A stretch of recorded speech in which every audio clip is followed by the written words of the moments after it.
কক্সবাজারের টেকনাফে কোস্টগার্ড ও পুলিশের যৌথ অভিযানে বিপুল পরিমাণ অস্ত্র ও মাদকদ্রব্য উদ্ধার করা হয়েছে।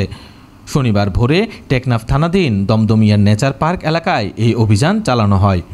বাংলাদেশ কোস্টগার্ড পূর্ব জোনের স্টেশন টেকনাফ এবং টেকনাফ থানা পুলিশের সমন্বয়ে এই বিশেষ যৌথ অভিযান পরিচালিত হয় বলে জানিয়েছেন কোস্টগার্ড মিডিয়া কর্মকর্তা লেফটেন্যান্ট কমান্ডার হারুনুর রশিদ।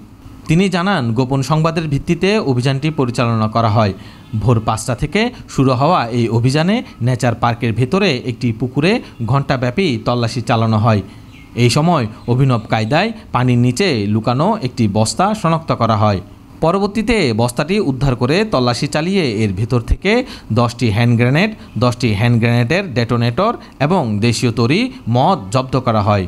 এই বিষয়ে আইনানুগ ব্যবস্থা প্রক্রিয়াধীন রয়েছে বলে জানিয়েছে কোস্টগার্ড।